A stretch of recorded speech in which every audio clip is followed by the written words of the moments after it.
తండ్రి శరీరం నేను చేసిన కర్మను అనుసరించి వస్తుంది, నాకు బెంగలేదు. నేను ఏనుగవని, సింహాన్నవని, పావునవని, పుట్టనవని, చెట్టునవని, గట్టునవని, నదినవని, సముద్రాన్నవని, కొండనవని, ఏదవని, నాకు మాత్రం సర్వకాలములయందు నీ పాదములను పట్టి పూజ చేసి చింతించేటటువంటి భాగ్యము కలిగితే చాలు శంకర, నాకు శరీరం గురించి బెంగలేదన్నారు. శంకర భగవత్పాదుల యొక్క రుణాన్ని మనం తీర్చుకోలేం. ఎందుచేత అంటే అసలు మనకి భగవంతుణ్ణి ప్రార్థన ఎలా చెయ్యాలో కూడా చేత కాదు. అటువంటి స్థితిలో పడి ఉన్నటువంటి మనకి సౌందర్యలహరి, శివానందలహరి మొదలైన వాటిని అడ్డుపెట్టి భగవంతుణ్ణి ఉద్దేశించి ప్రార్థన ఎలా చెయ్యాలో కూడా నేర్పినటువంటి మహాపురుషుడు ఆదిశంకరులు. అందుకే పోతన గారు భాగవతంలో 7వ స్కంధంలో ఒక చోట ఒక మాట అంటారు, అత్సపు చీకటింబడి. మనం ఎప్పుడు మనకు ఉండేది ఏమిటంటే అజ్ఞానం అనేటటువంటి చీకటి. అందుకని అత్సపు చీకటింబడి విషయ ప్రవిష్టులై సచ్చుచు పొట్టుచున్ మరల చెర్విత చెర్వినులైన వారికి జెచ్చెర పొట్టుని పరులు చెప్పిననైన ఏమిచ్చిననైన నిజేచ్ఛనైన కానలకు ఏగిననైన హరిప్రబోధములు అంటారు.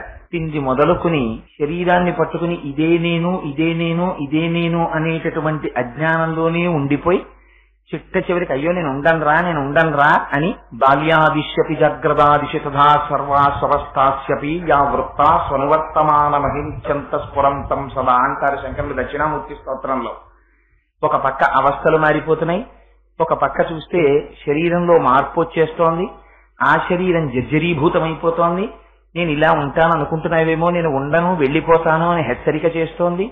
అయినా కూడా ఇంకా శరీరాన్ని పట్టుకుని పాకులాడుతూ ఇది ఉంటిపోతుందనేటటువంటి తాదాత్మ్యతతో జీవితాన్నంతటినీ గడిపి తొట్టతొన ఏదో ఒకనాడు కొంప ముంచి ఇది వెళ్ళిపోయిన తరువాత ఇంకా ఇల్లు చక్కదిద్దుకోవడానికి కాలం లేదు కనుక, ఆనాడు వాడు చేసేది లేదు కనుక ప్రారంధం ఏమిటి సంపాదించుకున్నాడో దాంతో మళ్లీ తిరిగి పరమేశ్వరుడు నిర్ణయించినటువంటి అనేక యోనులలోకి ప్రవేశిస్తుంటాం.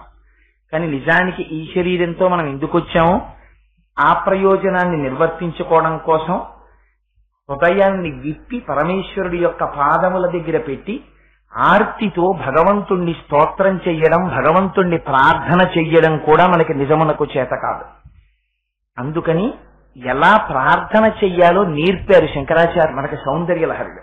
ఎంత అద్భుతమైన మాట మాట్లాడతారంటే, ఒరే అందరూ అనలేర్రా, భగవన్నామాన్ని చెప్పడం, భగవంతుణ్ణి స్తోత్రం చెయ్యడం, పరమేశ్వరుని యొక్క కృప నా యందు ప్రసరించాలని కోరుకోవడం, ప్రయత్నపూర్వకంగా అమ్మవారి యొక్క పాదముల దగ్గర కూర్చుని ఏ కోరిక లేకుండా తల్లి పాదముల యొక్క సేవ చెయ్యడమే ప్రధాన ఉద్దేశ్యమై అమ్మ పాద కైంకర్యం చేసుకోగలగడం అనేటటువంటిది మనుష్య జన్మకి మాత్రమే ఉన్నటువంటి గొప్ప అదృష్టం. చేతనంటే దుర్లభం త్రయమేవైతత్ అంటారు శంకరులు.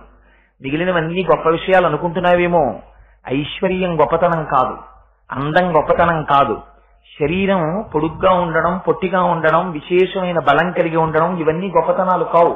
ఇవన్నీ పరమేశ్వర విభూతి. ఒకనాడు నువ్వేదో పుణ్యం చేశావు, ఈనాడు వచ్చాయి. అన్నిటికన్నా గొప్పదేదో తెలుసా? 3 మనుష్యత్వం, ముముక్షత్వం, మహాపురుషుల్ని ఆశ్రయించడం. ఈ 3 దొరకమంటే దొరికేవు కావురా. అందులో నీకు మొట్టమొదటనే అనుకోకుండా మనుష్యుడవై జన్మించావు. మనుష్యులవై జన్మించావు కాబట్టి నువ్వొక్కడివే నోరు విప్పి వాక్కు అనేటటువంటి సాధనాన్ని వాడి నీ మొర భగవంతుడికి చెప్పుకోగలవు.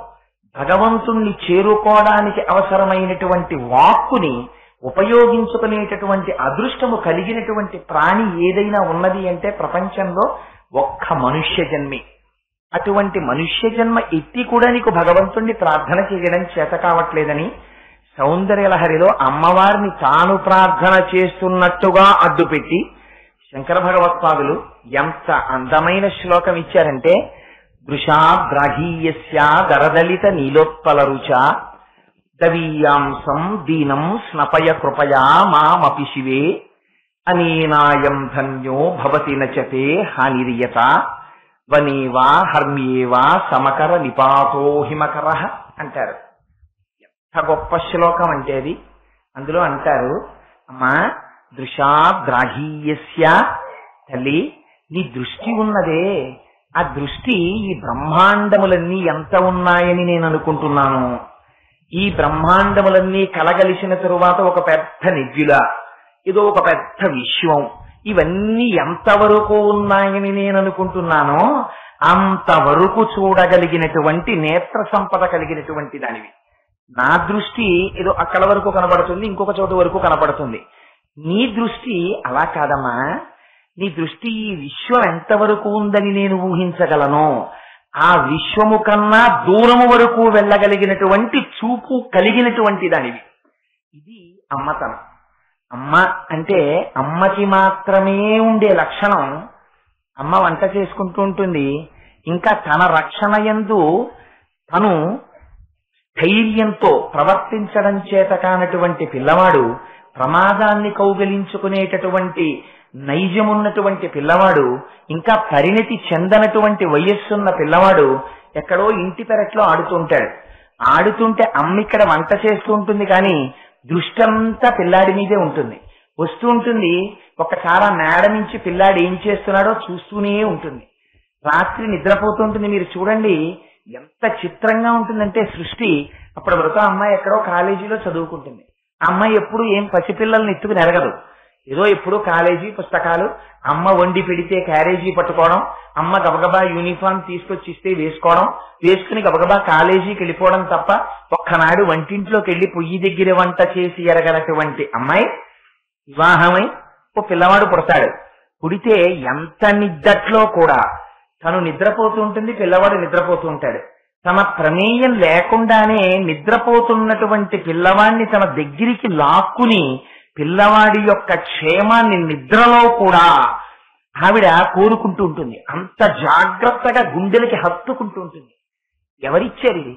పరమాచార్య ఒక మాట అంటుంటారు, నీకు అమ్మలో సృష్టి అంతా ఉందిరా, భగవంతుడిని ఎక్కడ చూస్తావు?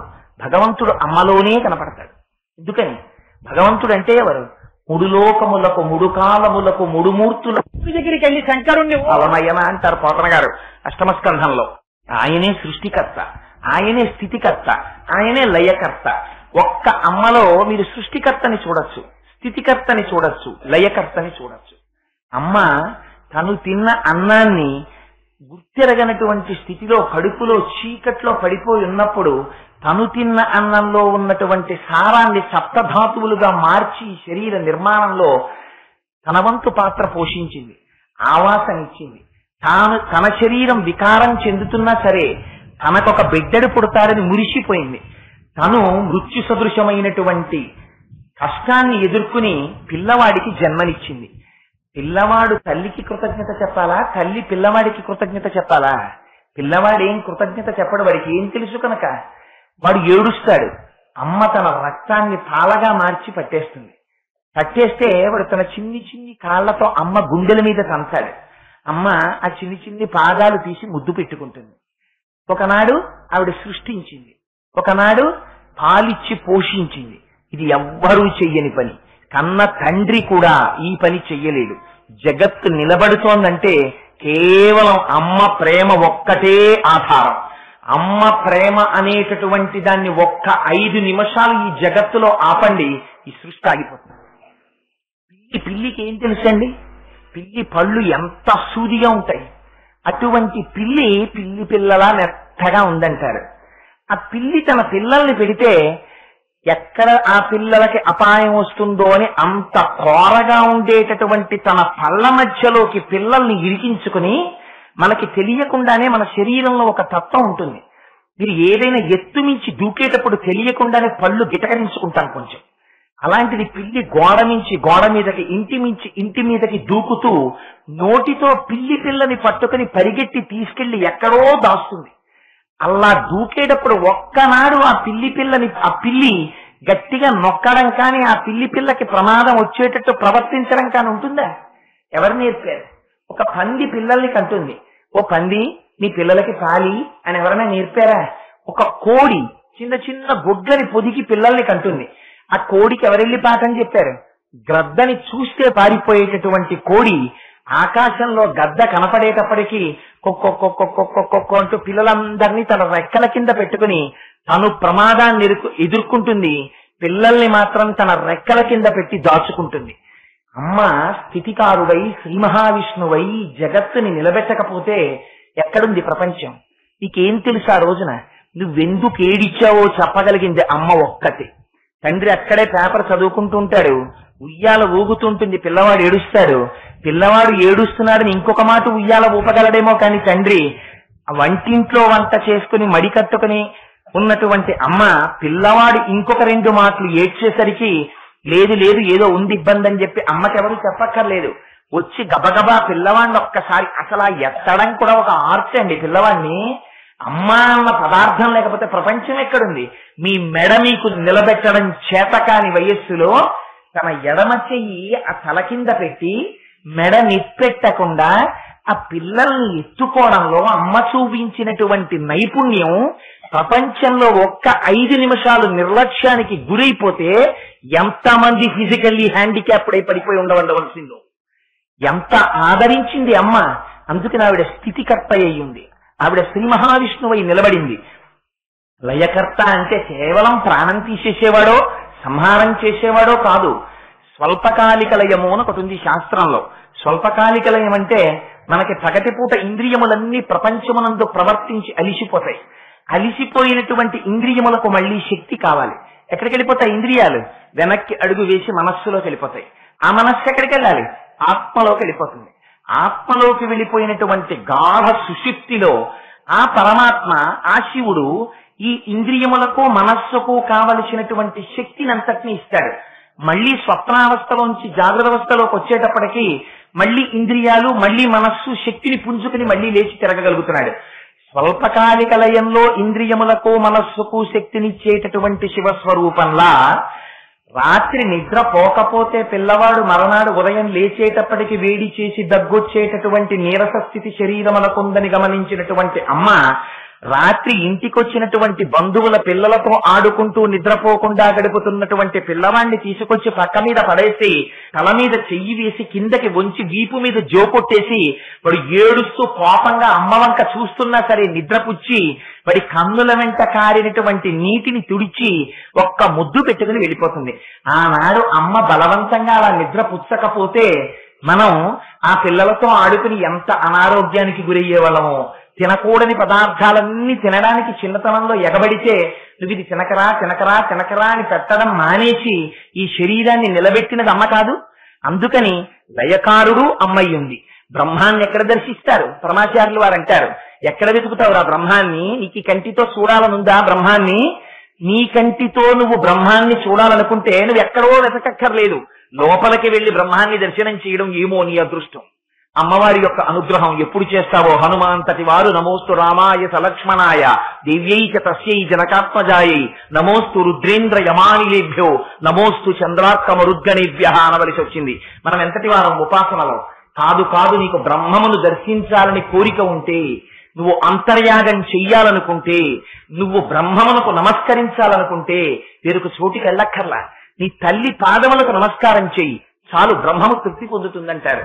అటువంటి అమ్మ కనుక ఆ అమ్మ సామాన్యంగా ఒక పిల్లవాడికి జన్మనిచ్చినటువంటి అమ్మకే ఇంత ప్రేమ ఉంటే మా అమ్మ అబ్రహ్మకీట జనని.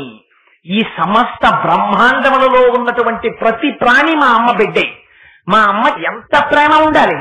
అందుకని ఆవిడ విశాలాక్షి అయింది. కాదు కాదు మహాపతివ్రత. ఆవిడ గొప్ప సాముద్రిక లక్షణములు కలిగినటువంటి స్త్రీ.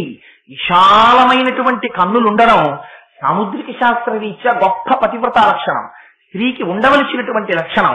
అందుకని శంకరులు అంటారు దృశాద్రాఘీయస్య ఇన్ ఎ కంపారిటివ్ డిగ్రీ.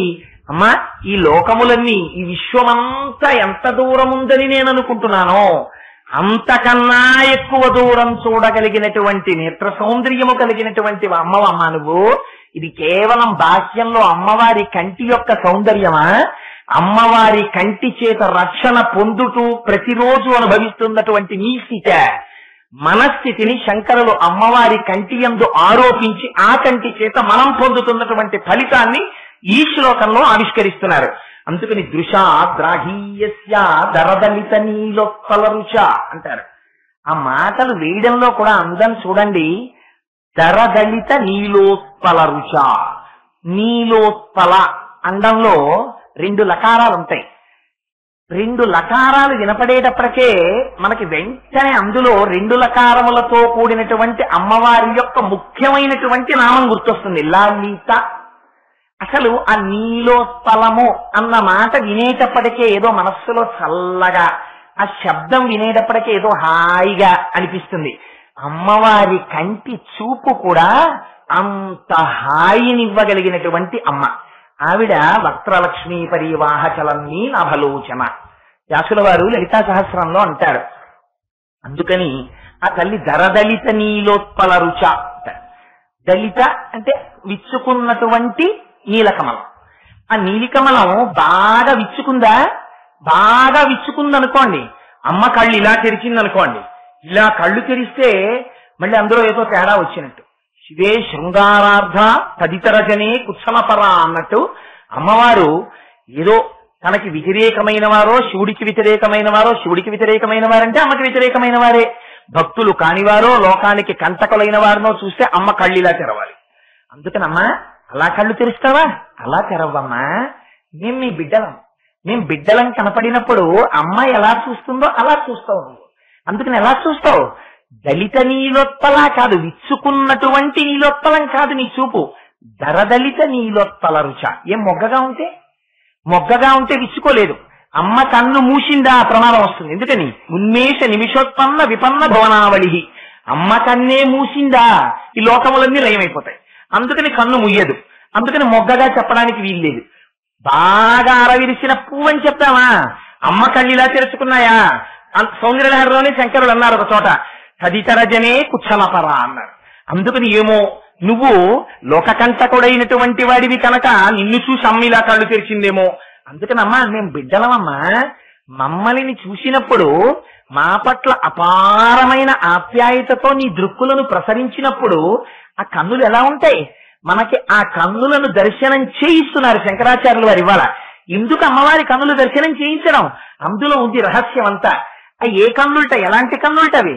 అవి దరదలిత నీలోత్పల రుచ, కొంచెంగా విచ్చుకున్నటువంటి నీలికమలంటది. ఏం కొంచెంగా విచ్చుకోవడం ఏమిటి? రాత్రి చంద్రుని యొక్క కిరణం పడింది, అసలు చంద్రుడే చల్లనివాడు. శంకరాచార్యుల వారు ఎక్కడెక్కడ చెప్పవలసి వచ్చినా చంద్రుణ్ణి హిమకరహ హిమకరహ హిమకరహ అంటుంటారు.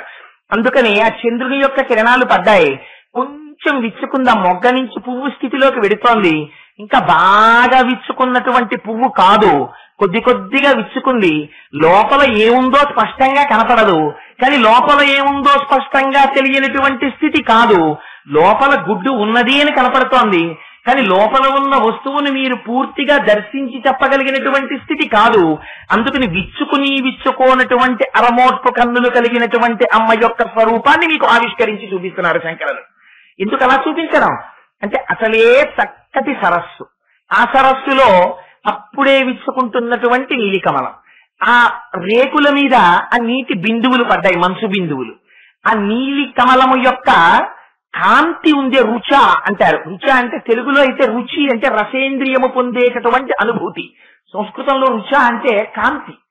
నీలి కమలంలోంచి వచ్చేటటువంటి కాంతి కంటికి చల్లతనాన్ని ఇస్తుంది, ఈ కంటికి సంతోషాన్ని ఇస్తుంది. ఈ మాట ఎందుకు శంకరాచార్యులు వారు ఇంత గొప్ప ప్రయోగం మొదటి పాదంలో చేయడం? ఈ కన్ను బడలిపోయింది. మీకు ఇంద్రియాలు ఉంటాయి, ప్రధానంగా జ్ఞానేంద్రియములు 5 ఉంటాయి. 5 జ్ఞానేంద్రియాల్లోనూ మిమ్మల్ని జగత్తుతో తొందరగా కట్టి పడేసేది ఏదో తెలుసా అండి? కన్నే ఉద్ధరించినా కన్నే, పడగొట్టినా కన్నే. ప్రధానమైన దృష్టి కంటికి సంబంధించే ఉంటుంది. ఈ రహస్యం రామాయణంలో ఒక చోట చెప్తారు. సుందరకాండలో రామచంద్రమూర్తి సీతమ్మ తల్లి ఆభరణాల్ని తీసుకొచ్చి కిష్కింధకాండలో అక్కడ పెట్టి, లక్ష్మణ ఇవి మీ వదిన ఆభరణాలు అంటున్నారో, నాకు ఆ మూట విప్పుతూ ఉంటే కన్నులలోకి నీరు చిప్పిల్లి నేను గుర్తించలేకపోతున్నాను, నువ్వు గుర్తించగలవా ఈ ఆభరణాలని అన్నారు. అంటే లక్ష్మణస్వామి ఒక్కొక్కటి తీసి అన్నారు, అన్నయ్య నాహం జానామి కేయూరే, నాహం జానామి కుండలే, నుపురత్యభిజానామి నిత్యం పాదాభివందనాత్. అన్నయ్య నాహం జానామి కేయూరే, అన్నయ్య ఇవి కేయూరములు, స్త్రీలు భుజములకు వాటికి పెట్టుకుంటారు. నాకు తెలియదన్నయ్య, వదినెప్పుడైనా పెట్టుకుందో పెట్టుకోలేదో నేను చూడలేదు. నాహం జానామి కుండలే, ఇవి కుండలాలు, నేను ఎప్పుడు చూడలేదన్నయ్య, చెవులకు పెట్టుకుంటారు.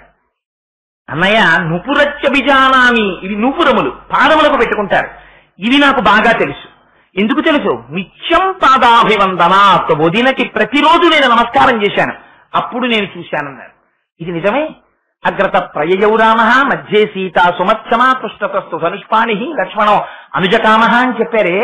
గంగ దాటుతున్నప్పుడు లక్ష్మణుడు చెయ్యిచ్చి సీతమ్మని పడవ ఎక్కించాడే, పక్కనే ఉండి నడిచాడే.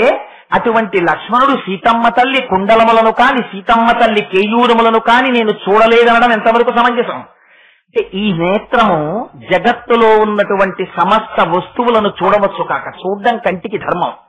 కాని ఆ కంటి చేత చూడబడినటువంటి ప్రతి వస్తువు మీ మనస్సునందు తిష్ట వేసిన నాడు బంధిస్తుంది. మీ మనస్సునందు ఆ నేత్రము చూడవలసినటువంటి వాటిని, ప్రధానమైన భక్తి సంబంధమైన వాటిని మాత్రమే మనస్సు లోపల ముద్ర వేసుకున్న నాడు అది మిమ్మల్ని ఉద్ధరిస్తుంది. అందుకని ఎక్కువగా వస్తువులన్నింటి వైపు తిప్పగలిగిన శక్తి, చూడగలిగిన శక్తి కంటికి ఉంది.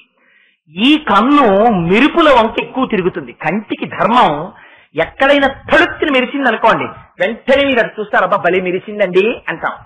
మన జీవితం కూడా ఒక్క మెరుపు. శంకరులు అంటారు, ఆయుర్నశ్యతి పశ్యతాం ప్రతిదినం జాతి క్షయం యవ్వనం ప్రత్యాయాంతి గతాః పునర్న దివసాః కాలో జగద్వక్షకః లక్ష్మీస్తోయతరంగ భంగ చపలా విద్యుచ్చలం జీవితం తస్మాన్ మాం శరణాగతిం కరుణయా త్వం రక్ష రక్షాధునా అంటారు. ఆయుర్నశ్యతి పశ్యతాం ప్రతిదినం జాతిక్షయం యవ్వనం. మనం అనుకుంటాం ఒంట్లో చాలా బలం ఉంది, ఈ యవ్వనం ఇలా ఉండిపోతుంది, అందుకని చాలా కాలం బతుకుతాను, ఇప్పుడే ఎందుకు భగవంతుడిని ఆరాధించడం? దానికి వయస్సు ఉంది, రిటైర్ అయిపోయిన తర్వాత ఏదో ఏమీ అవసరం లేనాడు అప్పుడు కృష్ణారామ అనుకుంటాం. ఇప్పుడు ఎందుకు, ఇప్పుడే భగవంతుడి గురించి అని కొంతమందికి ఒక పెద్ద విశ్వాసం.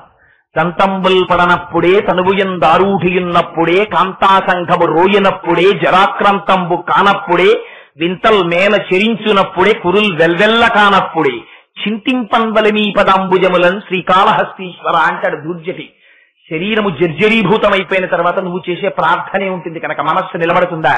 సదా మోహాటవ్యాం చరత యువతీనాం కుచగిరౌ నటత్యాశా శాఖ స్వటతి చెడితి స్వైరమభిత కపాలిన్ బిక్షో మే హృదయ కపి మత్స్యం తప్పలం ధుడా భత్యా బధ్యావ శివభవదధీనం కురు విభో అని శంకరులు ప్రార్థన చేస్తారు. చించలమైనటువంటి మనస్సుని భక్తి అనే పాశముల చేత కట్టి పడయడం ఒంట్లో ఓపికన్ననాడు అలవాటవ్వాలి. ఆ నిశ్చలత్వమును పొందితే నువ్వు వృద్ధాప్యంలో ఒక చోట కూర్చున్నా నువ్వు చూసినటువంటి వస్తువు మనస్సులో ఉంటుంది కనుక ఆనాడు నువ్వు పూజా మందిరంలోకి నడిచి వెళ్ళగలిగిన ఓపిక నీకు లేకపోయినా రత్నైకల్పితమాలతం హిమజలై స్నానంచ దివ్యాంబరం నానారత్న విభూషితం మృగమిదామోదాంకితం చందనం జాజీ చంపక బిల్వపత్రరచితం పుష్పంచ ధూపం తథా దీపం దేవదయానిధే పశుపతే హృత్కల్పితం గృహ్యతాం అని ఇక్కడ సృష్టించి పూజ చేయగలవు. నీ ఒంట్లో ఓపికన్న నాడు తిరగకూడని వాటి వెంట తిరుగుతూనే ఉన్నావు. తిరిగావు సూర్యోదయ సూర్యాస్తమయాలనేటటువంటి రూపంతో పరమేశ్వరుడు నీ ఆయుర్దాయాన్ని గ్రసించాడు. ప్రత్యాయాంతి గతాః పునర్న దివసాః కాలో జగద్వక్షకః లక్ష్మీస్తోయ తరంగ భంగ చపలా విద్యుచ్చలం జీవితం తస్మాన్ మాం శరణాగతిం కరుణయా త్వం రక్ష రక్షాధునా.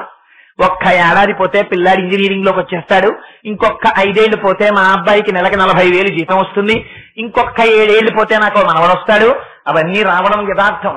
వీటన్నింటి కోసం నువ్వు తిరుగుతున్నది యథార్థం.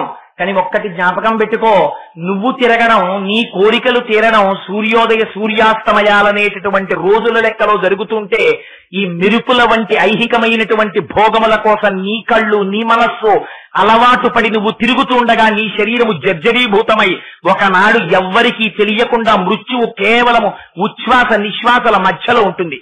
ఎప్పుడు ఆగిపోతుందో ఎవరికి తెలుసు? లోపలికి ఊపిరి తీశాక బయటికి వెళ్ళకపోవచ్చు, బయటికి విడిచిపెట్టాక లోపలికి తీయకపోవచ్చు. ఎక్కడుంది మృత్యువు? తీసిన ఊపిరి విడిచిపెట్టడంలో ఉంది, విడిచిపెట్టిన ఊపిరి మళ్ళీ తీయడంలో ఉంది. ఎక్కడ ఎవరికి మృత్యు ఉందో ఎవరికిడుక కనుక. అందుకని దీపం ఉండగా ఇల్లు చక్క పెట్టుకోవు. ఈ తిరిగావు తీసుకొచ్చావు, ఇందులో ఒక్కటి నిన్నుద్ధరించగలిగింది ఉందా? అలాగని సంసారములు మానేయమని శంకరులు చెప్పారా? ఎప్పుడూ చెప్పలేదు.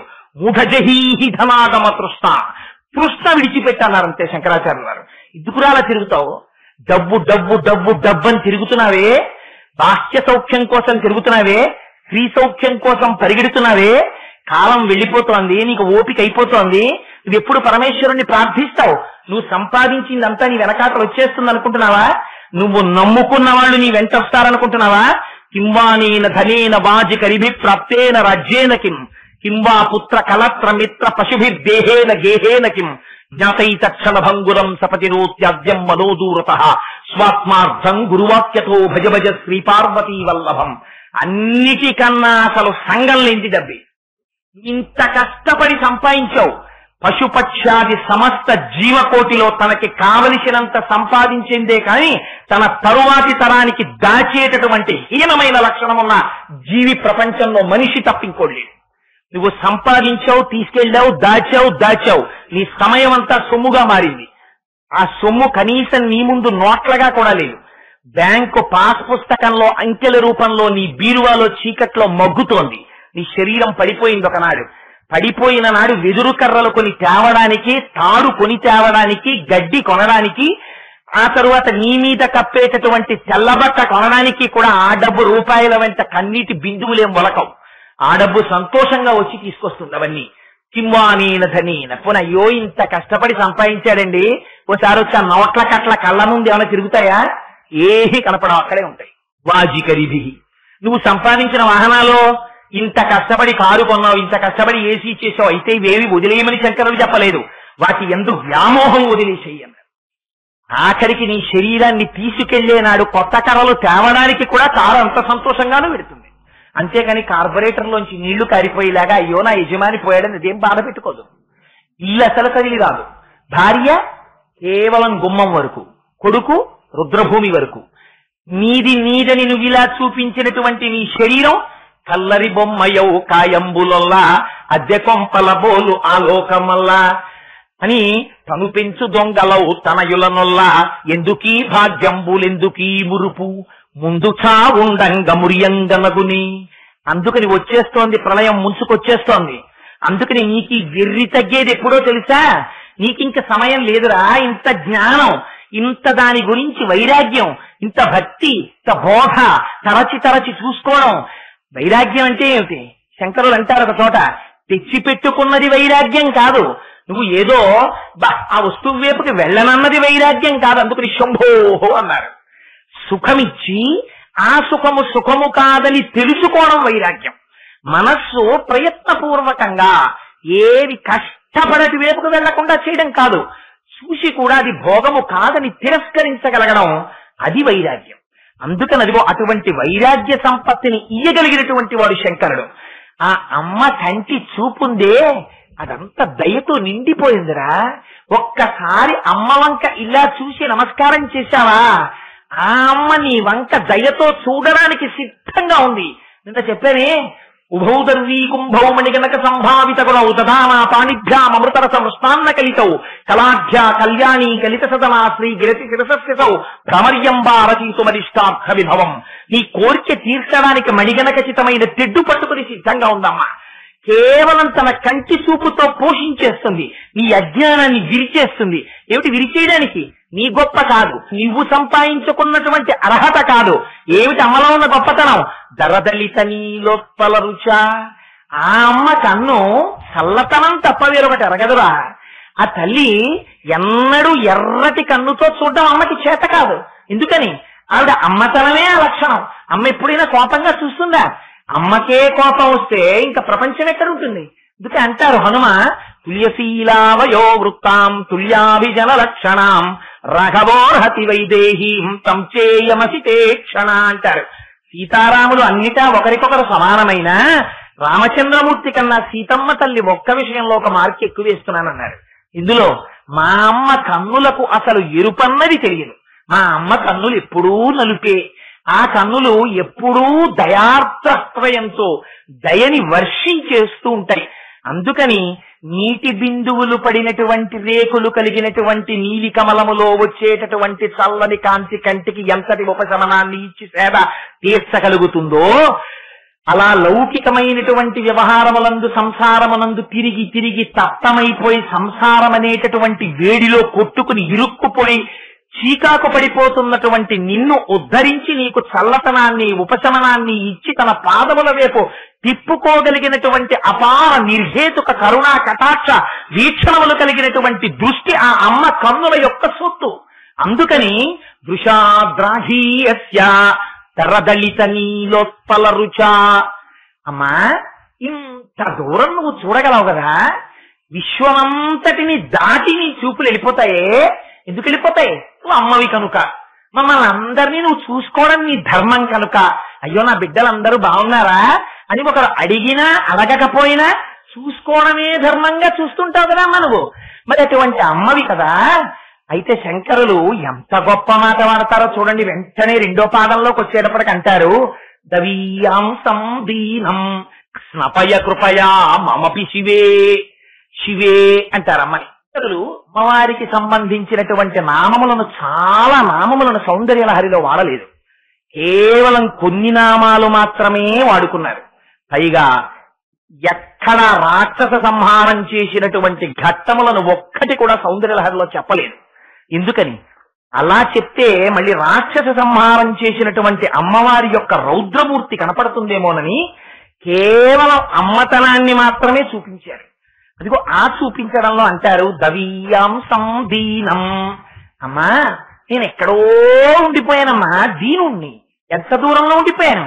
నీ చూపు అంతటా చూస్తోంది, సమస్త విశ్వాన్ని చూస్తోంది. విశ్వాన్ని అని కూడా అనరు శంకరులు, విశ్వమును దాటిపోయి చూస్తోంది.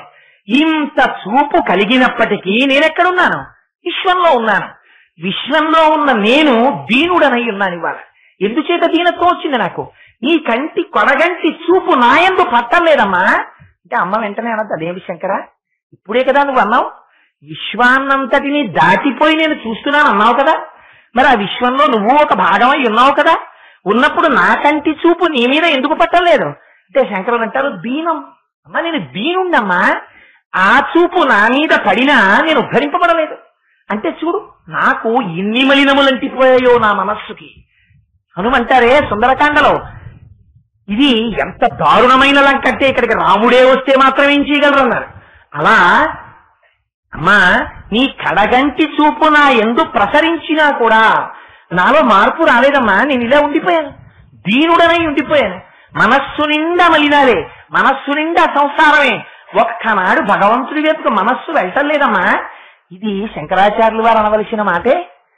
శంకరులా ఈ స్థితి, శంకరులా దీనులు ఈ సమస్త జాతిని ఆసేతు హిమాచల పర్యంతం పాదచారి అయి పర్యటించి దీనులందరి దగ్గరికి వెళ్ళి, నువ్వు దీనుడవు కావురా, నువ్వు స్వయంగా శివుడవు అని చాటి చెప్పినటువంటి మహాపురుషుడు, అద్వైత భావన యందు రమించినటువంటి వారు, సాక్షాత్తుగా పార్వతీ పరమేశ్వరుల యొక్క స్వరూపమై భూమి మీద నడయాడినటువంటి మహాపురుషుడు, ఆఖరికి అవసరమైతే ఒక కాపాలికుడు వచ్చి తన శిరస్సు కావాలంటే తీసుకుపోమనగలిగినటువంటి గొప్ప ధృతి, జ్ఞాన సంపత్తి, ధైర్యము, చాటబుద్ధి కలిగినటువంటి ఆచార్య శేఖరులు శంకర భగవత్పాదులు అమ్మను ఉద్దేశించి దవీయాంసం దీనం స్నపయ కృపయా. అమ్మా, ఇలా నీ కంటి చూపు పడితే సరిపోదమ్మా, స్నపయ, నన్ను తడిపేయాలి నీ కంటి చూపుతో, అభిషేకం చేసేయాలి. కృపయా, అది ఎలా? కృపచేత. మామపి రుచే, మాం అపి, నన్ను కూడా. ఈ మాట శంకరులు అనొచ్చా? శంకరులంతటి వారు అమ్మా నన్ను కూడా అండమా? ఇందుకు మనం శంకరాచార్యుల వారి పాదములకు ఎన్ని మాటలు శిరస్సు తాటించి నమస్కరించినా వారి రుణం తీర్చుకోలేం. ఈ మాట శంకరులు అనకపోతే, ఈ శ్లోకాన్ని ఇవ్వకపోతే సంసారం మగ్నులమైన మనం అమ్మవారి యొక్క కటాక్షం మన యందు ప్రసరించాలని ఏమని చెప్పుకుంటాం, ఏమని ప్రార్థన చేస్తాం. ప్రార్థన చెయ్యడం కూడా చేత కానటువంటి స్థితిలో మనం ఉన్నామని, అంతగా సంసార మగ్నులమైపోయామని, మన్ని ఉద్ధరించడం కోసమని శంకరులు తనని అడ్డు పెట్టుకుని అమ్మవారిని ఉద్దేశించి మామపి శివే అంటారమ్మా, నన్ను కూడా. ఇప్పుడు ఈ శ్లోకం ఎవరు చదివినా ఏమవుతుంది? శంకరులకి అన్వయిస్తుందా, నాకు అన్వయిస్తుందా? నేను చెప్తున్నాను అనుకోండి ఈ శ్లోకాన్ని అమ్మవారి దగ్గర కూర్చుని, అమ్మా అనేనాయం ధన్యో భవతి నచతే హానిరియత అంటూ, అమ్మా దవీయాంసం దీనం స్నపయ కృపయా మామపి శివే అన్నాను అనుకోండి, ఆ శ్లోకం శంకరాచార్యుల వారికి వర్తిస్తుంది. ఎవరికి వర్తిస్తుంది? నాకు వర్తిస్తుంది. అయ్యయ్యో, వీళ్ళకి ప్రార్థన చెయ్యడం చేత కావట్లేదు, అందుకని వీళ్ళకి ప్రార్థన నేర్పాలి. ఇది కూడా ఎవరిది అనుగ్రహం? అమ్మయే తన కడగంటి చూపుతో శంకరాచార్యుల వారి యందు భాషగా ప్రవేశించి ఈ బిడ్డలందరూ నా పాదముల వైపుకి తిరగకుండా లోకమునందు తిరుగుతున్నారు, వీళ్ళని నా వైపుకి తిప్పుకోవడానికి ఒక్క ప్రార్థన చేయించి నా తొడ మీద కూర్చోపెట్టుకోవాలి అని వీళ్ళని ఉద్ధరించాలని అమ్మ యొక్క ప్రేమ కనుక శంకరుల చేత ప్రార్థనా శ్లోకాన్ని ఆవిష్కరింపజేసింది. ఇది శంకరుల యొక్క వినయం.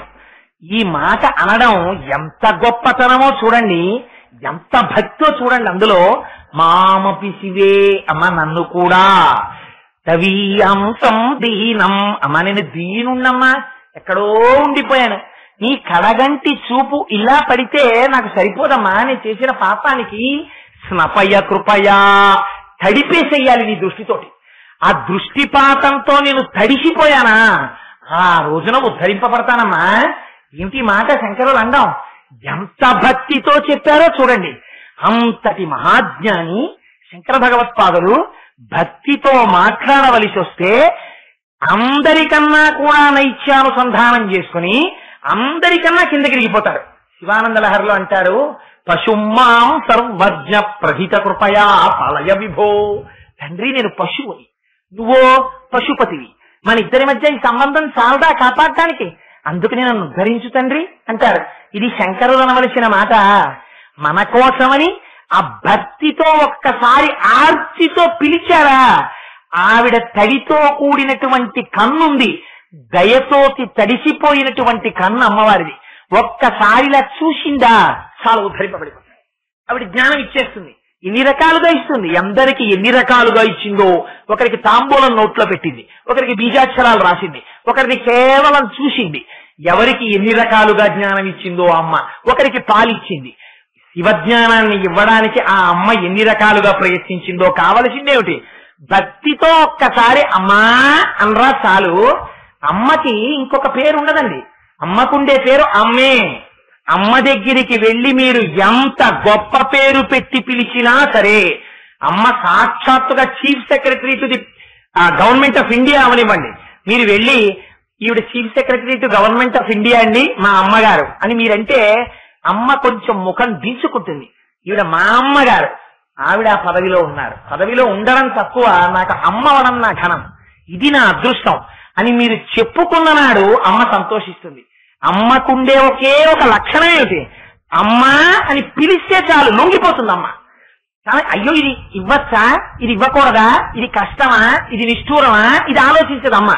దీనికి మీకు నేను ఎలా చెప్పాలో నాకు అర్థం కావట్లేదు. ఒకనాడు నేను ఒక స్నేహితుడితో కలిసి ఒకరింటికి వెళ్ళాను. మేమిద్దరం కలిసి ఒక పని మీద వెళ్ళాలి. వాళ్ళ అమ్మగారికి ఒక 70 ఏళ్ళు, చాలా పెద్ద ఆవిడ. అతను నా దగ్గర ఎప్పుడో మాట చెప్పేవాడు, ఆ మాట నేను ఇప్పటికీ మర్చిపోలేను.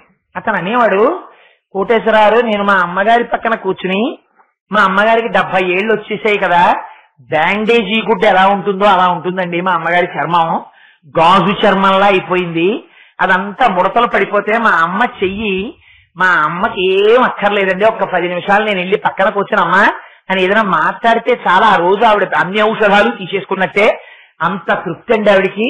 అందుకని ఆలస్యమైన వెళ్ళి పక్కన కూర్చుని అమ్మ చేతిని ఇలా పట్టుకుని, ఎప్పుడు రోజు నేను అన్నేళ్ళు వచ్చిన అమ్మ చర్మాన్ని ఇలా పట్టుకుని, అమ్మ ఏమిటమ్మా నీ చర్మం ఇలా పట్టుకుంటే ఇలా సాగకుండా ఇలా ఉండిపోతుంది ఏమిటమ్మా అంటే, మా అమ్మ పక్కున నవ్వేదండి. చంటి పిల్లల్లా ఇప్పటికీ మా అమ్మ చర్మాన్ని ఇలా ముద్దలు ముద్దలుగా కొండలు కొండలుగా పెట్టి ఆడుకుంటూ ఉంటాను అని అమ్మ గురించి ఆర్తితో మాట్లాడేవాడు. ఒక రోజున అతను నేను కలిసి ఒక పని మీద వెళితే వాళ్ళ ఇంటికి వెళ్ళాం, అమ్మగారు ఉన్నారు ఇంట్లో. దురదృష్టవశాత్తు ఆ రోజున ఆయన భార్య వేరే పని మీద వెళ్ళింది. ఈవిడ పాపం ఏదో గ్యాస్ సిలిండర్ వస్తే గ్యాస్ సిలిండర్ తీసుకుని ఇంట్లో పెట్టించారట.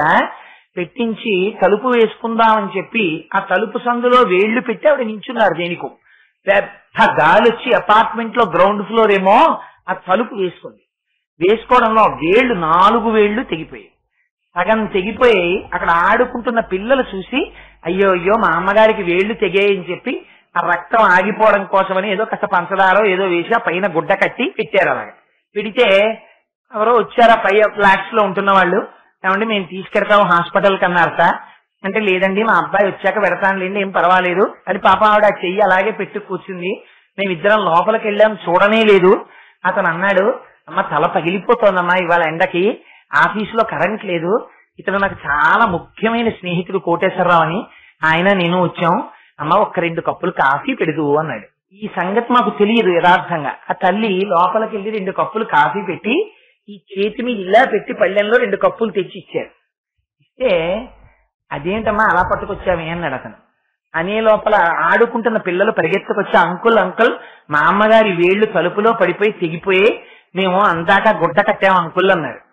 అంటే అమ్మ వేళ్లు తెగిపోయాయా అని ఇలా చేయి పట్టుకున్నాడు. అబ్బా చేయి పట్టుకోకరా, ఈ చెయ్యి అంతా లాగేస్తోంది అన్నాడు. అమ్మా ఈ మాట చెప్పొద్దమ్మా, రాగానే వెంటనే హాస్పిటల్కి తీసుకెళ్ళదు కదా, ఇలాంటి చేత్తో కాఫీ ఎలా పెట్టావమ్మా అన్నాడు అతను. ఒరే నువ్వు ఇంటికి వచ్చి నాకు చాలా తలకాయ నొప్పిగా ఉందమ్మా, ఇవాళ ఆఫీసులో కరెంట్ లేదు, ఒక్క కప్పు కాఫీ ఇయ్యమ్మా అని అడిగావురా. ఈ భార్య ఉంటే నీకు ఇస్తుంది, ఇన్నాళ్ళకి కదా నన్ను అడిగావు. అడిగితే దిక్కుమాలిన వేళ్లు తెగాయని నీకు కాఫీ ఇవ్వకుండా నా వేళ్లు తెగాయని హాస్పిటల్కి తీసుకెళ్ళమని అడగనా, అందుకని కాఫీ పెట్టాను రా. ఏమిచ్చి రుణం తీర్చుకుంటారండి మీరు అమ్మకి?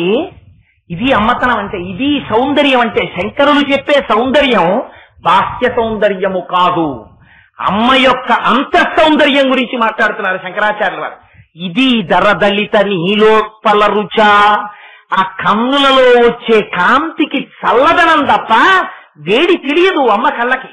ఆ అమ్మ పాదాల దగ్గర కూర్చుని అమ్మా అన్నారనుకోండి పొంగిపోతుందంటే. అంత వ్యాసుడు, అన్ని పురాణాలు ఇచ్చినవాడు, అంత వేద విభాగం చేసినవాడు, విష్ణు సహస్రం ఇచ్చినవాడు, ఇన్ని భగవద్గీతని రచించినవాడు, ఇన్ని చేశాడే. ఆయన లలితా సహస్రం చెప్పవలసి వస్తే ఇంకో మాట చెప్పలేరా? శ్రీమాత అమ్మా అంతే.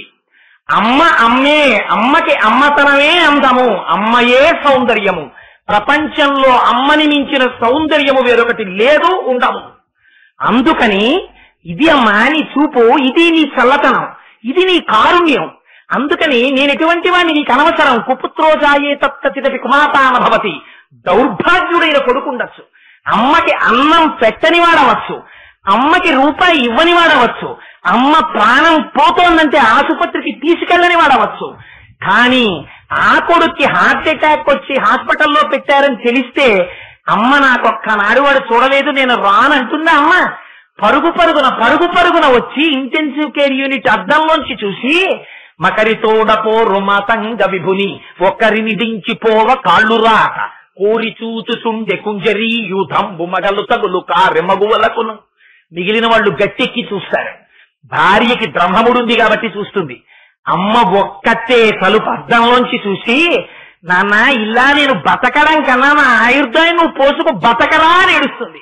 ఇంత త్యాగం చెయ్యగలిగింది అమ్మ ఒక్కతే. అమ్మ కొడుకులోని గుణదోషములను అమ్మ చూడడం అన్నది అమ్మ యొక్క జీవితంలో ఉండదు. ఇది అమ్మతనం, ఇది సౌందర్యం, ఇది రక్షణ జాతికి. అందుకని అమ్మ ఇది నీ కంటిలో ఉన్న నీలికలువ కాంతి. అందుకని నేను ఏమని చెప్పనమ్మా, నాకేమి యోగ్యత ఉందని ఆ కాంతి నా ఎంతో ప్రసరించాలని చెప్పను. పాతాటి పాండురంగారావు గారు దిక్సూచి అని వ్యాసాలు రాసేవారు.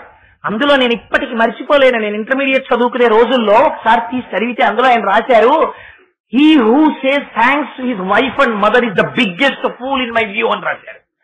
అమ్మకి భార్యకి థ్యాంక్స్ చెప్పిన వాడు నా దృష్టిలో పెద్ద మూర్ఖుడు.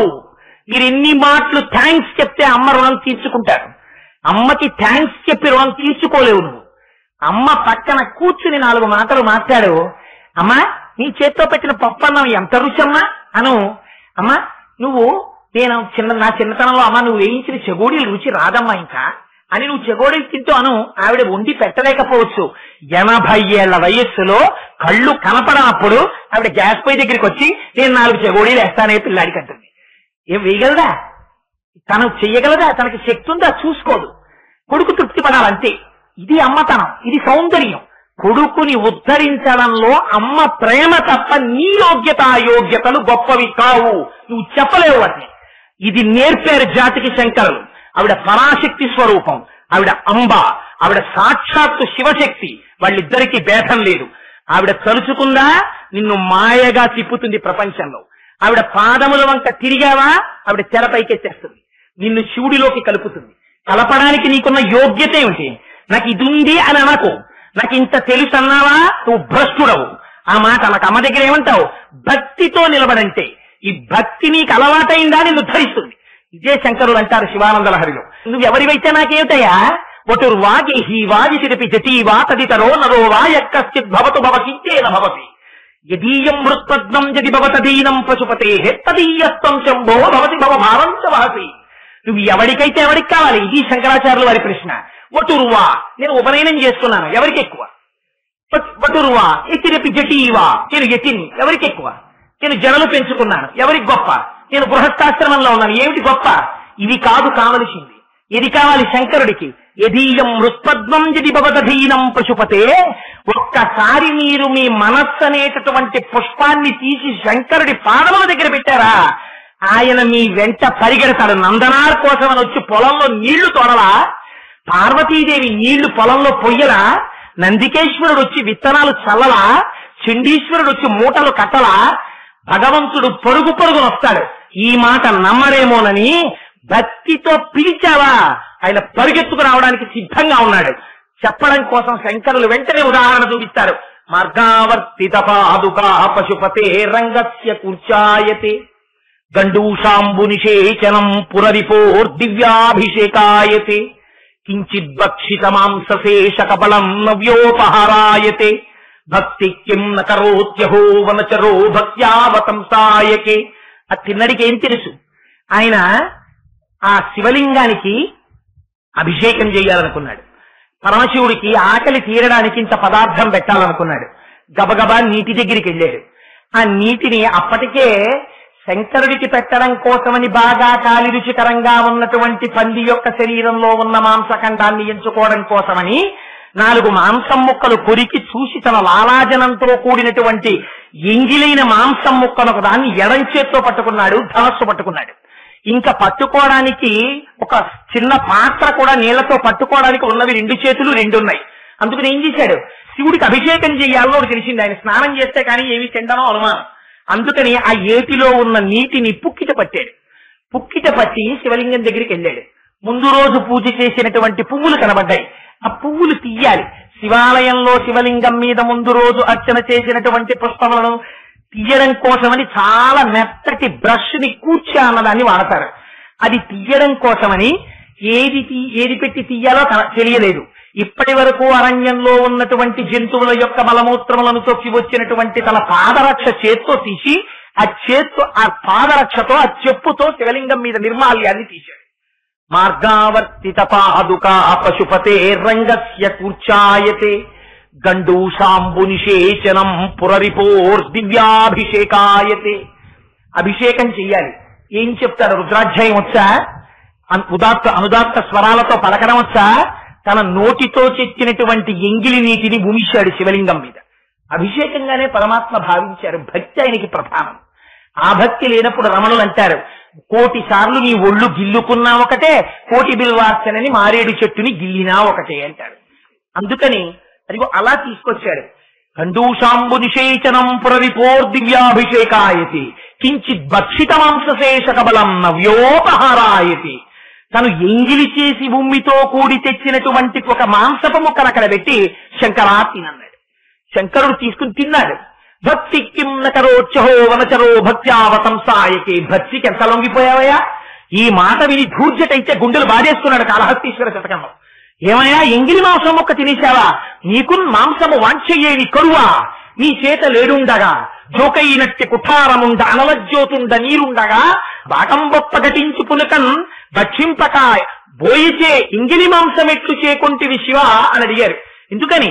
శివానికంత కరువా మాంసం?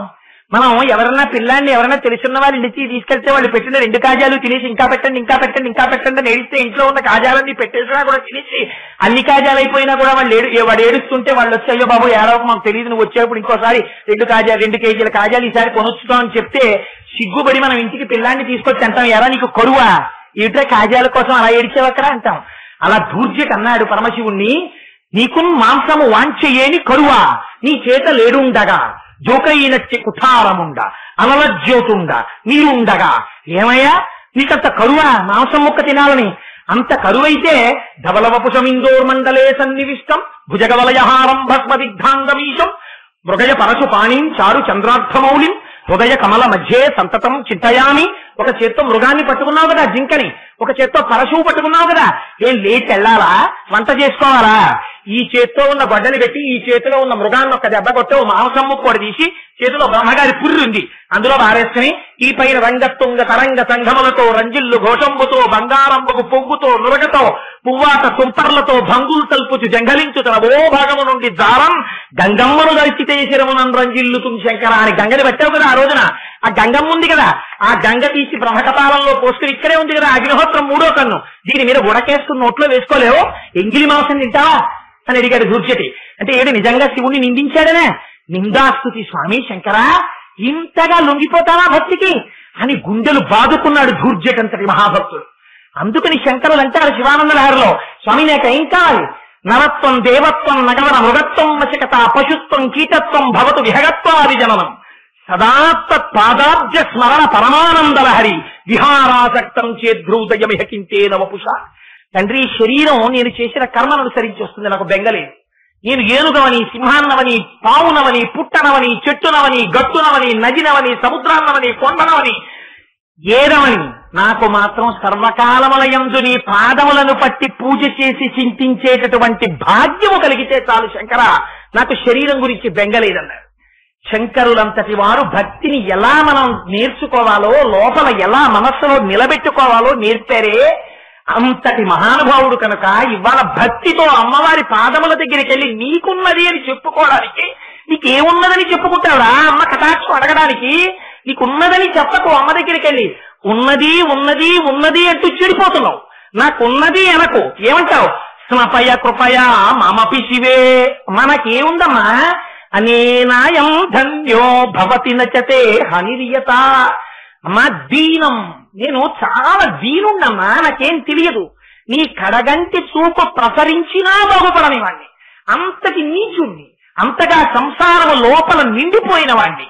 అందుకని అమ్మా నన్ను ఉద్ధరించమ్మా, నన్ను ఉద్ధరించడం నీ వల్లే అవుతుందమ్మా అంటే శంకరులు తానే లోపల ఒక ప్రశ్న వేస్తున్నారు. మనకి వెంటనే అనుమానం వస్తుంది కదా. మనలోకి శంకరాచార్యుల వారు పరకాయ ప్రవేశం చేసేస్తారు. ఒకవేళ మీరు ఇలా అడిగారనుకోండి అమ్మవారిని, అమ్మవారు చూసి ఏమో కోటేశ్వరరావు నీకు నా దృష్టి పడాలని అడుగుతున్నావు కదా, స్మపయ కృపయా మమపి శివే అంటున్నావు కదా, నా కడగంటి చూపు పడినా నువ్వు ఉద్ధరింపబడలేదని చెప్పుకుంటున్నావు కదా, మరి నేను ఎందుకు నీ మీద అంతగా దృష్టిపాతాన్ని వర్షించాలి అని అడుగుతావేమో అమ్మా. నేను దానికి కూడా జవాబు చెప్తున్నాను. అలా పైగా నువ్వు ఇంత పాపినంటున్నావు కదా, నేను ఇంత లోకాన్ని కడగంటి చూపుతో చూసినంత మాత్రం చేత ఉద్ధరింపబడినట్టు ఇంత జగత్తు భావిస్తూ ఉంటే నువ్వు ఒక్కడవు దీనుడనంటున్నావు. నేను నీయందు అంత దృష్టిని వర్షిస్తే ఒకవేళ ఇంత పాపిని చూడ్డం చేత నాకేం ఇబ్బంది రాదు కదా అనుకుంటున్నావేమో అమ్మా. అనేనాయం ధన్యో భవతి నచతే హానిరియత. అమ్మా అలా నా వంక నువ్వు చూడడం వల్ల నేను ఇంత పాపిష్టివాణ్ణైనా నీకేమీ ఇబ్బంది ఉండదమ్మా. ఎందుకుండదు? నీ కన్ను చంద్రుడు లాంటిది. అమ్మవారు ఒక కన్ను చంద్రుడు, ఒక కన్ను సూర్యుడు కదా. అందుకని ఆయన అంటారు వనేవా హర్మ్యేవా సమకర నిపాతో హిమకర. అమ్మా నీ కడగంటి చూపు ఎలా పడాలి నా మీద, ఎంత వర్షించి నన్ను ఎలా తడపాలి. చంద్రుడు తన కిరణములను ప్రసరిస్తాడు. పెద్ద రాసమహల్లో ఉన్నటువంటి చంద్రకాంతిలతో నిర్మించబడినటువంటి వేదిక మీద కూడా అదే చంద్రకిరణములను వేస్తాడు. అలాగే ఎక్కడో అరణ్యంలో ఉండిపోయినటువంటి రక్కసి ముళ్ళ దుబ్బుల మీద కూడా అదే చంద్రకిరణాలని ప్రసరిస్తాడు. అలాగే ఎక్కడో కొండలలో, బండలలో, శిలలలో, రాళ్లలో, దుబ్బులలో ఎవ్వరూ అనుభవించినటువంటి చోట రుద్రభూమిలో కూడా చంద్రకిరణాలు సమానంగా పడతాయి. అలా పడినప్పుడు అయ్యో నేను ఈ చంద్రకిరణాలను ఇలా ప్రసరించాను, నా పేరు పెట్టుకున్న చంద్రకాంత శిలలు, ఈ శిలల మీద ఎక్కువ కిరణాలు వేద్దాం అని చంద్రుడు ఎప్పుడైనా అనుకున్నాడా అమ్మా?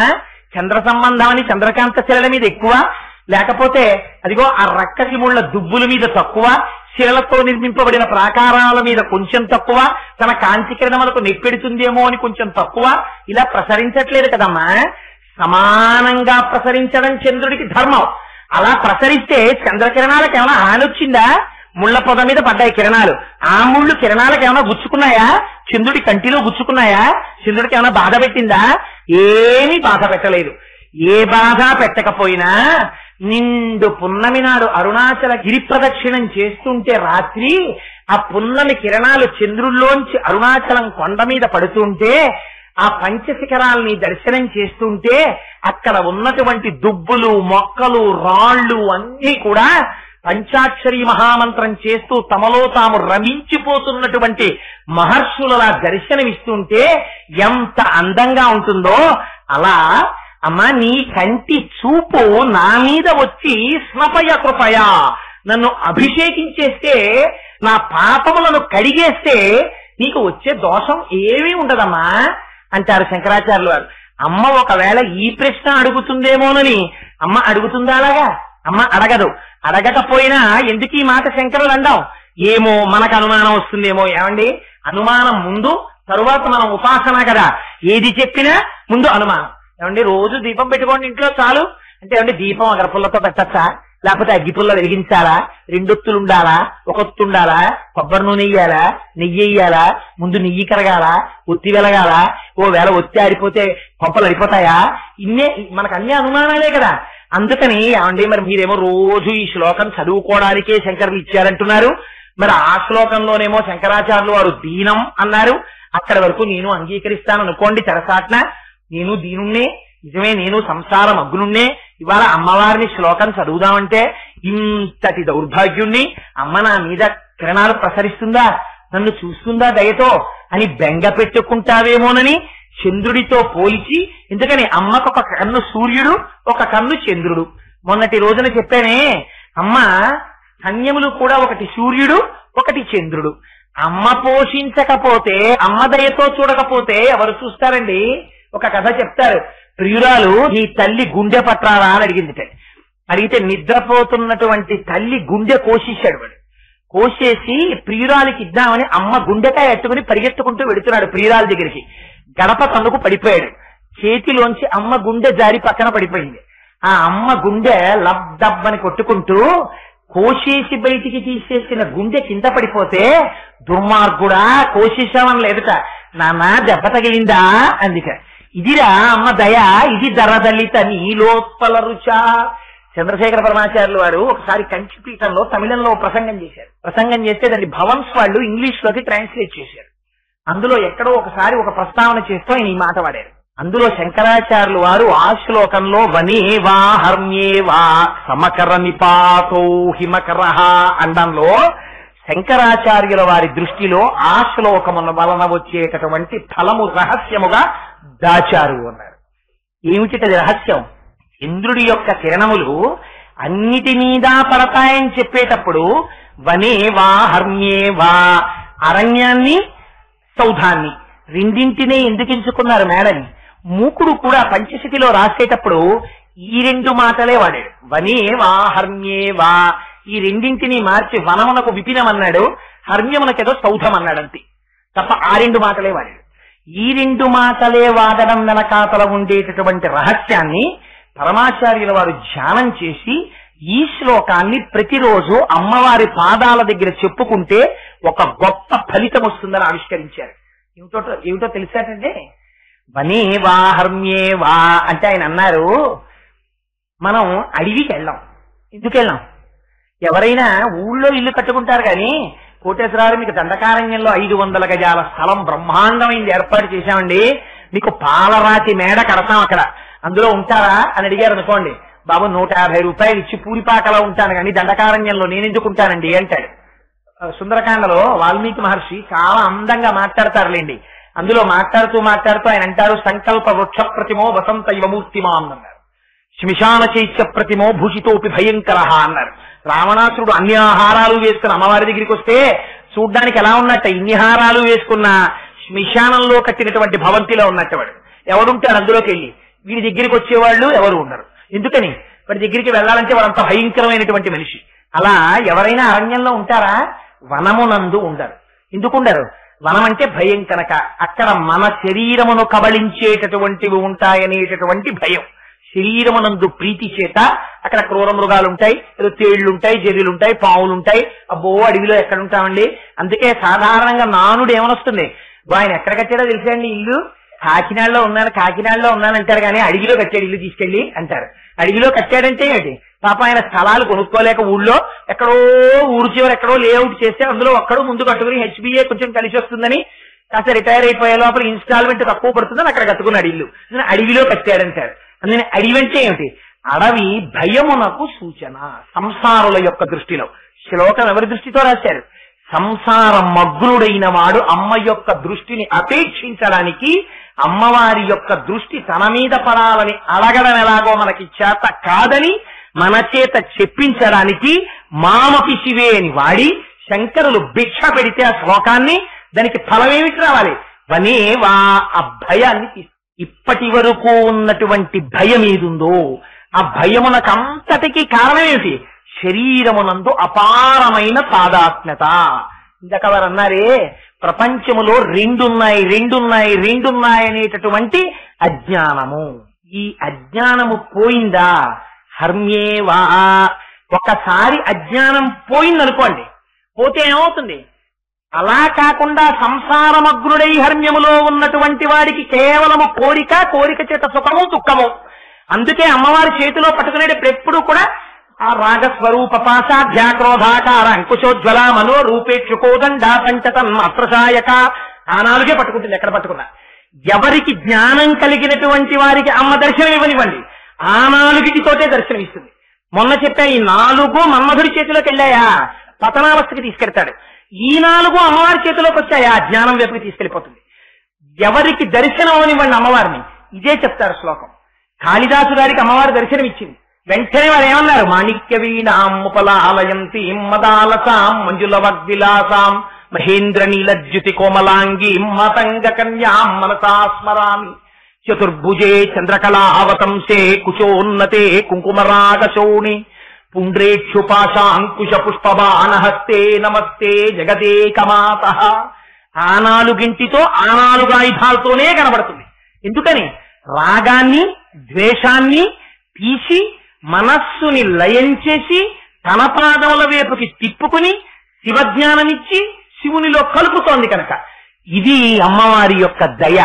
అందుకని ఒకసారి జ్ఞానం వచ్చిందా వాడు హర్మ్యములో, అంతకుముందు హర్మ్యంలో ఉండడం సంసారంలో ఉండడం, ఇప్పుడు వాడు హర్మ్యములో ఉన్నా అమ్మవారి అనుగ్రహం కలిగిందా, భక్తి చేత జ్ఞానం వచ్చిందా, వాడు హర్మ్యములో ఉన్నా వనములో ఉన్నా వాడు నిర్భయమైనటువంటి స్థితిని పొందుతాడు. నిర్భయమైనటువంటి స్థితిని పొందడమే అద్వైతమైనటువంటి స్థితిలోకి ప్రవేశించడం. అందుకని అలా ప్రవేశపెట్టగలిగినటువంటి స్థితి భక్తితో నువ్వు కూర్చొని ప్రార్థన చేస్తే అనభక్తి చేత ప్రీతి చెందిన అమ్మవారు యోగ్యతాయోగ్యతలను విచారించక నిర్హేతుకమైన కృపని జ్ఞానముగా వర్షిస్తే ఆనాడు నువ్వు ఆ స్థితిని పొంది అద్వైతానుభూతిని పొంది ఆ అమృతత్వమును పొందగలవు అని చెప్పడానికి శంకరులు ప్రార్థనా శ్లోకంలో చెప్పి దీనికి ఫలస్థుతి చెబితే ఈ ఫలం వస్తుంది అని వారి నోటి వెంట అంటే అమ్మవారు నిర్హేతుకంగా ఇవ్వవలసినటువంటి ఫలాన్ని కేవలం అంటే వస్తోంది అని చెప్పకూడదు కనుక అది మీ మనస్సు నిలబడడం ప్రధానంగా ఉంటుంది. కేవలం వెళ్లి చెప్పడం రిచువలిస్టిక్ అంటారు ఇంగ్లీష్ లో. తంతు రమణ మహర్షి అద్వైత స్థితిలో ఉండేటటువంటి అనుభవాన్ని అద్వైత స్థితిలో లేకపోవడాన్ని వెంటనే చూపిస్తుండేవారు. రమణ మహర్షి ఆశ్రమంలో మామిడి చెట్లు ఉండేవి, ఇప్పటికీ ఉన్నాయి. అంటే రమణులు లోపల కూర్చున్నారు, వసంతకాలం వచ్చింది, చక్కటి మామిడి పళ్ళు పండి. ఎవరో అన్నారు, ఏమండి ఇవాళ భోజనాల్లో మామిడి పళ్ళు వడ్డిద్దాం, చెట్లకి మామిడి పళ్ళు ఉన్నాయి, భగవాన్ పళ్ళు కొయ్యమంటారా అని అడిగారు. అడిగితే మహర్షి అన్నారు కొయ్యండి అన్నారు. అంటే వాళ్ళు వచ్చి గబగబా పెద్ద పెద్ద కర్రలు పట్టుకొచ్చి కింద అప్పటికప్పుడు కొయ్యడానికి ఏం లేవు, అందుకని ఒక గోనె సంచి ఇద్దరు కలిసి ఇలా పడుతున్నారు, కర్ర పెట్టి కొడుతున్నారు పండుని. ఆ పండు తెగి పడితే కింద పడితే తగిలిపోతుంది కనుక గోనె సంచిలో పడితే తీసి భోజనంలో వడ్డిస్తారు. పడుతున్నాయి మామిడి పళ్ళు. పడుతుంటే ఈ దెబ్బలు ఎవరికి తగులుతున్నాయి? కొమ్మలకి తగులుతున్నాయి, ఆకులు రాలుతున్నాయి. వీళ్ళందరూ ఎవరు? వీళ్ళందరూ మహాజ్ఞాని అయినటువంటి రమణ మహర్షిని విడిచిపెట్టకుండా తిరుగుతున్న వాళ్ళు. పరుగు పరుగున రమణులు బయటికి వచ్చారు. బయటికి వచ్చి కళ్ళడిల్లిపోయి కళ్ళ నీళ్లు పెట్టుకుని పళ్ళిచ్చిన పాపానికి చెట్టుని కొడుతున్నారా? ఆ చెట్టు ఎంత బాధపడుతుందో ఆలోచించారా? దాని ఆకులు రాలిపోతున్నాయి. మిమ్మల్ని ఎడా పెడా కొడుతున్నప్పుడు మీ చెవులకు పెట్టుకున్న ఆభరణాలు, మీ మొక్కుకు పెట్టుకున్న ముక్కు పుడక, మీ చేతులకి వేసుకున్నటువంటి ఆభరణాలు ఇవన్నీ రాలిపోయేటట్టు కొడుతుంటే మీకు ఎంత బాధగా ఉంటుంది. ఆ బాధ మీకు అనిపించట్లా చెట్టును చూస్తుంటే? ఎందుకలా చెట్టును కొడతారు? పళ్ళిచ్చిన పాపానికి చెట్టును కొడతారా? కొట్టకండి చెట్టును, అసలు ఆ పళ్ళు పోయకండి అన్న. ఎందుకంత కోపం రమణులకి? ఎందుకంత కోపం వచ్చింది? జ్ఞాని అంతటా బ్రహ్మమును చూడగలరు, చెట్టులో కూడా బ్రహ్మమును చూడగలరు. మనము చేస్తాం అభిషేకం. నమ సోమాయిత రుద్రాయిత నమ తామ్రాయిత అరుణాయిత నమ శంగాయిత పశుపతయేత నమ ఉగ్రాయిత భీమాయిత నమో అగ్రే వదాయిత దూరే వదాయిత నమో హంత్రేత హనీయతైత నమో వృక్షేభ్యో హరికేశేభ్యో నమ తారాయ నమ శంభవేత మయోభవేత నమ శంకరాయత మయస్కరాయత నమ శివాయత శివతరాయత అంటాడు. కానీ నువ్వు చూడగలిగిన కన్నేది నీకు? నోరు వచ్చు కనుక రుద్రం పలికేస్తోంది. కానీ హరికేశాయోపవీతి నే పుష్టానాం పతయే నమో నమో కలపడేటటువంటి చెట్ల యొక్క కొమ్మలకున్న ఆకులలోని ఆకుపచ్చతనంలో బ్రహ్మమును దర్శించగలుగుతున్నావా? దర్శించలేకపోతున్నావు. ఈ కనపడేటటువంటి సమస్త జగత్తు యందు బ్రహ్మమును దర్శించగలిగిన నాడు నువ్వు ఎవరికి అపకారం చెయ్యగలవు? ఆ బ్రహ్మము నీకన్నా భిన్నమై లేదు. ఒక్కటై ఉన్నటువంటి వాడికి ఇంకా భయం ఎక్కడుంటుంది? అందుకే రమణులు అంటారు, చెరుకు కర్ర తీసుకెళ్లి కత్తితో నరికినా, మరలో పెట్టి తిప్పినా, పళ్ళ మధ్య పెట్టి కురికినా తీయటి రసం వస్తుంది తప్ప చెరుకు కర్రలోంచి రక్తము రాదు అంటారు. జ్ఞాని శరీరము ఖేదము పొందుతున్నా అంతటా బ్రహ్మమును చూసి బ్రహ్మమునందు అనుభవాన్ని పొందుతున్న వాడికి శరీరము పొందుతున్న ఖేదముతో తాదాత్మ్యం ఎక్కడిది? అద్వైతము నోటితో చెప్పేది కాదు. కేవలము నోటితో చెప్పిన వాళ్ళందరూ అద్వైతాన్ని తెలుసుకున్న వాళ్ళైతే అంతకన్నా హాస్యంతో కూడుకున్న విషయం ఇంకొకటి లేదు. అద్వైతము కేవలము అనుభూతి. రెండు కానిదిగా సర్వకాలముల యందు ఒకటైన బ్రహ్మమునందు తాను రమించగలిగినటువంటి స్థితి కలిగితే పానీయంబులు త్రాగుతున్ కుడుచుతున్ భాషించుతున్ హాసలీలా నిద్రాదులు చేయుతున్ తిరుగుతున్ లక్షించుతున్ సంతత శ్రీనారాయణ పాదపద్మ యుగలి చింతామృతాస్వాద సంధానుండై సురారి సుటుడే మరచన్ అలా మరిచిపోయి అంతటా ఏం చేస్తున్నా ఎప్పుడు బ్రహ్మాన్ని దర్శనం చేస్తూ అబ్బా అబ్బా అబ్బా అబ్బా అని ఆనందపడిపోతూ తాను బ్రహ్మముగా నిలబడిపోగలిగినటువంటి స్థితి కలిగినటువంటి వ్యక్తికి అసలు నోరు విప్పి మాట మాట్లాడవలసినటువంటి అగత్యమే ఉండదు. ఎందుకని తాను రాశీభూతమైన ఆనందము కనుక. ఇది నువ్వు ఎన్ని గ్రంథములు చదివినా వచ్చేది కాదు. ఎక్కడి నుంచి వస్తుంది? ఇది కేవలం అమ్మవారి అనుగ్రహం చేత మాత్రమే వస్తుంది. అనుగ్రహం ఎప్పుడు వస్తుంది? నువ్వు భక్తితో కూర్చున్నప్పుడు వస్తుంది. ఆ భక్తి వరకు నేను మార్గం చెప్తా. జ్ఞానము తల్లి యొక్క అనుగ్రహము. అందుకని వనేవా హర్మ్యేవా సమకర నిపాతో హిమకర. ఇది ప్రమాణం.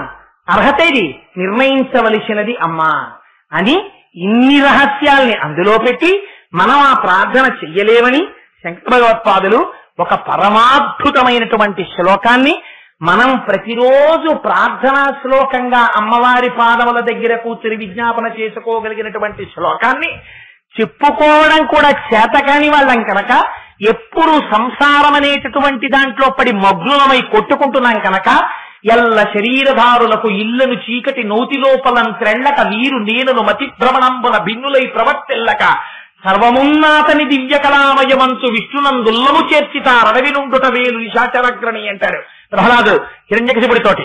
అందుకని అదిగో మనం సంసారం అనేటటువంటి చీకటి నూతిలో పడి కొట్టుకుంటున్న వాళ్ళం కనుక అసలు అమ్మ అంత దయతో కూడుకున్న అమ్మ అన్న విషయం జన్మనిచ్చిన అమ్మనే చూడటం లేదు కదా. అంటే మీ వంటి వారిని కాదు మహాప్రభు, నా వంటి దురాత్ముడి గురించి చెప్పుకుంటున్నానంటే. మా అమ్మకి నేనన్నం పెడుతున్నానన్నవాడే కానీ అమ్మ చేతి అన్నం తినే అదృష్టం నాకు ఇంకా దొరికిందండి భగవంతుడి యొక్క కృప వల్ల అని మాట మాట్లాడగలిగినటువంటి అనుభూతిని పొందుతున్న వాళ్ళు ఎంతమంది ఉన్నారు. మా అమ్మగారు నాన్నగారు పెద్దవారు అయిపోయారండి. అమ్మగారిని నాన్నగారిని ఇద్దరు అన్నదమ్మలం 6 నెలలు ఇద్దరం ఉంచుకుంటూ ఉంటాం. 6 నెలలు మా తమ్ముడి దగ్గర అయిపోయింది. మా అమ్మ నాన్నగారు వస్తున్నారు. నా దురదృష్టం ఏంటంటే క్యాటాక్ వచ్చాక ఆయన ఇక్కడికి వస్తున్నాడు, ఇక్కడైతే ఆపరేషన్ చేయించుకోవచ్చని ఎన్నని నేను పడతానండి అని వచ్చి వీడి ఇక్కడ కూర్చుని చెప్తాడు. ఇతరమైన విషయములన్నింటికీ వీడి దగ్గర డబ్బు ఉంటుంది. తెల్లవారి లేస్తే నీ యొక్క సంక్షేమాన్ని కోరుకోవడం తప్ప ఇంకోటి తెలియని అమ్మ. ఆ అమ్మకి పత్తెడన్నం నేను పెడుతున్నానంటాడు. సిగ్గుపడిపోతుందండి నిజంగా అమ్మతనం అంటే. అందుకే మొన్న చెప్పాను నేను మీకు, అమ్మ అన్నం తినడాన్ని సౌందర్యలహరిలో శంకరాచార్యులు వారు చెప్పలా. నివృత్యై చండాంశ త్రిపురహర నిర్మాల్య విముఖై. శివుడు తిండని చెప్తారు.